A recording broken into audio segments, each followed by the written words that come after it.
नमस्कार दोस्तों, स्वागत है आपका हमारे चैनल पर। एक रात जब मैं घर पहुंचा, तो मेरी पत्नी ने मेरे लिए खाना परोसा। मैंने उसका हाथ पकड़कर कहा कि मुझे तुमसे कुछ बात करनी है। वो बैठ गई और चुपचाप खाना खाने लगी, लेकिन मुझे उसके चेहरे पर दर्द की कुछ झलक दिखी। मुझे समझ में नहीं आ रहा था कि मैं उससे कैसे कहूँ कि मुझे तुमसे तलाक चाहिए, लेकिन मुझे तो कहना ही था। मैंने ठंडे दिमाग से बात शुरू की और अपनी इच्छा जता दी। उसके चेहरे पर कोई नाराज़गी के भाव तो नहीं आए, मगर उसने वैसे ही शांत चित्त रहते हुए पूछा, क्यों? मैंने उसके प्रश्न को कोई तवज्जो नहीं दिया। इस पर वो भड़क उठी और वहाँ पड़े बर्तन को उठाकर मेरी तरफ दे मारा और बड़बड़ाते हुए बोली, तुम मर्द नहीं हो। उस रात हम दोनों में कोई बात नहीं हुई। वो बिस्तर पर रोती रही। मैं जानता थी कि वह जानना चाहती थी कि आखिर हुआ क्या है, मगर मैं कोई सही कारण बता सकने में असमर्थ था। वास्तव में कारण ये था कि मैं किसी और स्त्री से प्रेम करने लगा था और मेरे दिल में मेरी पत्नी के लिए कोई जगह नहीं बची थी। मैं सिर्फ उसे बेवकूफ़ बना रहा था। अगले दिन अपराध बोध महसूस भी मैंने तलाक के कागजात तैयार करवा दिए, जिसमें मैंने अपनी पत्नी को अपना ये घर, कार और मेरी कंपनी में 30% का शेयर दिया। मगर जब मैंने उस कागजात को अपनी पत्नी से दिखाया, तो उसने उसके टुकड़े टुकड़े कर दिए और बिल्कुल अजनबी की तरह खड़ी रहकर रोती रही। मैं जानता था इस औरत ने मुझे अपने 10 साल दिए, अपना समय, संपदा और ऊर्जा सब कुछ दिया, मगर उसके इस बर्बाद हुए समय को तो मैं लौटा नहीं सकता था। और मैं अपनी महिला मित्र से बहुत गहरा प्रेम करने लगा था। मैं जानता था उसके आंसू एक तरह से मुझे आज़ाद कर रहे थे उस उलझनों में जिसमें मैं कई पिछले सप्ताहों से उलझा हुआ था। उसके आंसू ने मेरे तलाक के विचार को स्पष्ट और पुख्ता कर दिया था। अगली रात को मैं बहुत देर से आया और बहुत थके होने के कारण सीधे बिस्तर में चला गया। मैंने देखा कि मेरी पत्नी टेबल पर बैठकर कुछ लिख रही है, मगर मैंने उसके तरफ ध्यान नहीं दिया और सो गया। काफ़ी रात गुजरने के बाद मेरी नींद खुली तो देखा वो अभी भी टेबल पर बैठकर लिख रही है। मैं अपना चेहरा दूसरी तरफ कर सो गया। अगली सुबह वह अपने तलाक के शर्तों के साथ मेरे सामने प्रस्तुत हुई। उसने उसमें लिखा था कि उसे मुझसे कुछ भी नहीं चाहिए, लेकिन 1 महीने का नोटिस चाहिए और इस 1 महीने में हम दोनों बिल्कुल सामान्य बने रहने की कोशिश करेंगे। ऐसा करने के पीछे उसका कारण ये था कि हमारे बेटे की परीक्षा अगले 1 महीने में संपन्न होने वाली थी और वो नहीं चाहती थी कि हमारे टूटे हुए रिश्ते का कोई असर मेरे बेटे पर हो। ये तो बहुत अच्छी बात थी। मैंने उसकी ये शर्त स्वीकार कर ली, लेकिन उसकी कुछ और भी शर्त थी। उसमें से एक था कि जिस तरह मैं उससे शादी के दिन अपने बाहों में लिए हुए बाहर से अंदर और फिर सोने के कमरे में ले गया था, ठीक उसी तरह अगले 1 महीने तक मुझे उसे वैसे ही बाहों में लेकर अंदर कमरे में, बाहर बैठक तक और फिर घर से बाहर तक छोड़ना था। ये शर्त सुनकर पहले तो मुझे लगा कि ये पागल हो गई है, मगर किसी तरह 1 महीना तक मैनेज करने के लिए मैं राज़ी हो गया। जब मैंने अपनी पत्नी के तलाक के शर्तों को अपनी महिला मित्र को बताया तो वह ठहाका लगाकर हंसने लगी और कहा कि वह अब कुछ भी ट्रिक कर ले, लेकिन उसका तलाक तब हो ही जाएगा। मेरा अपनी पत्नी के साथ काफ़ी अरसे से कोई शारीरिक संपर्क नहीं था। अगली सुबह जब मुझे अपनी बाहों में लेकर बाहर जाना पड़ा, तो हम दोनों को बहुत संकोच हुआ।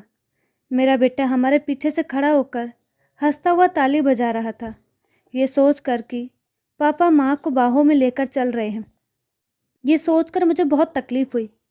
मेरी पत्नी ने बहुत प्यार से मुझे कहा कि हमारे टूटे हुए रिश्ते के बारे में मैं अपने बेटे को ना बताऊं। मैंने उसे दरवाजे के बाहर छोड़ दिया। वहाँ से वह अपने ऑफिस के लिए चली गई और मैं अपनी गाड़ी लेकर ऑफिस चला गया। दूसरे दिन जब मैंने अपनी पत्नी को बाहों में लेकर बाहर जाने लगा, तो मुझे उसके ब्लाउज से खुशबू आई और मुझे महसूस हुआ कि एक लंबे समय से मैं इस स्त्री के ऊपर ध्यान ही नहीं दे रहा था। अब वह जवान नहीं रह गई थी। कुछ झुर्रियों जैसे निशान और सफ़ेद बाल दिखने लगे थे उसके। उसने मेरे लिए जो अपने 10 साल दिए, उसके लिए मुझे दुख हुआ।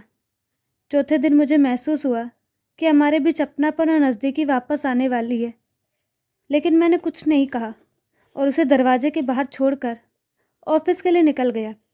इसी तरह हर रोज़ ये क्रिया हम करते रहे। मुझे ऐसा महसूस हुआ कि वह दिन प्रतिदिन कमज़ोर और हल्की होती जा रही है, जबकि इस लगातार व्यायाम से ताकतवर होते जा रहा था। एक सुबह मेरी पत्नी ने पहनने के लिए ड्रेस चुनने को कहा।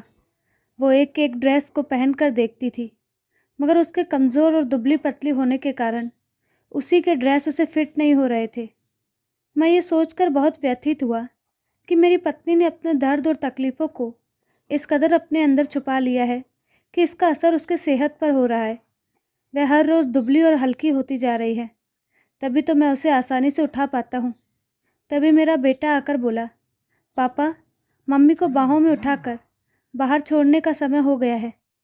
मेरी पत्नी ने बेटे की तरफ प्यार से देखा और अपने पास बुलाकर अपने बाहों में ले लिया। मैंने अपना मुंह दूसरी तरफ कर लिया, क्योंकि मुझे महसूस हुआ कि इस क्षण में इतना कमज़ोर हो रहा था कि शायद अपना फ़ैसला बदल देता। आखिरी दिन जब मैं अपनी पत्नी को बाहों में लेकर चला तो मेरे पैर ही नहीं उठ रहे थे। मुझे उस दिन इतना हल्का होना मुझे इस कदर दुखी कर दिया कि मेरे आंसू बहने लगे। मैंने उसे और ज़ोर से अपनी बाहों में पकड़ते हुए सिर्फ इतना कहा, मुझे अब समझ आ रहा है कि हमारे रिश्ते में नज़दीकी की बहुत कमी हो गई थी। फिर मैंने उसे दरवाजे के बाहर छोड़कर तेज़ी से अपनी गाड़ी लेकर निकल गया। मैं बहुत तेज़ जा रहा था, ऐसा लग रहा था कि कहीं देर ना हो जाए। मैं लगभग दौड़ते हुए अपने महिला मित्र के घर गया और जाते ही कहा, मुझे माफ़ कर दो, मैं अपनी पत्नी से तलाक नहीं ले सकता। मेरी महिला मित्र ने थोड़ा चिंतित होकर मेरे ललाट पर हाथ रखते हुए बोली, तुम्हें बुखार तो नहीं आ रहा? क्या तुम ठीक हो? मगर मैंने उसके हाथ को दूर हटाकर कहा, हाँ, मैं बिल्कुल ठीक हूँ। अब लेकिन मैं अपनी पत्नी से तलाक नहीं लेना चाहता और ये मेरा फ़ैसला है, क्योंकि मुझे अब समझ में आ गया है कि मैं अपनी पत्नी से इसलिए तलाक नहीं रहा था क्योंकि मैं उससे प्यार नहीं करता, बल्कि इसलिए तलाक ले रहा था क्योंकि हम दोनों ने एक दूसरे के बारे में छोटी छोटी बातों को देखना भूल गए थे। मैं अभी भी अपनी पत्नी से ही प्यार करता हूँ। तुमसे सिर्फ मेरा शारीरिक आकर्षण है जो प्यार जैसा लग रहा है। ये सुनकर मेरी महिला मित्र ने मुझे एक जोर का थप्पड़ मारा और रोते हुए मुझे बाहर निकालकर मेरे मुंह पर धड़ाम से दरवाज़ा बंद कर दिया। मैं दौड़ते हुए फूल और बुक्के की दुकान पर गया और अपनी पत्नी के लिए खूबसूरत फूलों का एक बुक्के बनाने को कहा। वहाँ खड़ी सेल्स गर्ल ने पूछा कि इस पर क्या लिखना है सर? तो मैंने अपनी पत्नी को संबोधित करते हुए लिखा, मैं तुम्हें हर सुबह ऐसी तरह बाहों में लेकर बाहर छोड़ूंगा जब तक कि मौत हम दोनों को अलग ना कर दे। उस साय को जब मैं घर पहुंचा तो हाथों में फूलों के गुलदस्ता लिए, चेहरे पर मुस्कुराहट लिए दौड़ते हुए सीढ़ियाँ चढ़कर बेडरूम में गया तो देखा मेरी पत्नी वहाँ मरी पड़ी है। मेरी पत्नी को कैंसर आखिरी स्टेज पर था और मैं अपनी महिला मित्र के साथ इस कदर मौज मस्ती में उलझा रहा कि अपनी पत्नी के खराब होती सेहत पर ध्यान भी ना दे सका। मेरी पत्नी जानती थी कि वह सिर्फ कुछ दिनों तक जीवित रहने वाली है, इसलिए उसने मेरे साथ तलाक का इस शर्त रखी थी, जिससे हमारे बेटे को लगे कि हम दोनों एक दूसरे से बहुत प्यार करते हैं। वो चाहती थी कि उसकी मौत के बाद मेरा बेटा एक अच्छा पति और पिता के रूप में जाने, ना कि कोई नकारात्मक बात उसके मन में आए।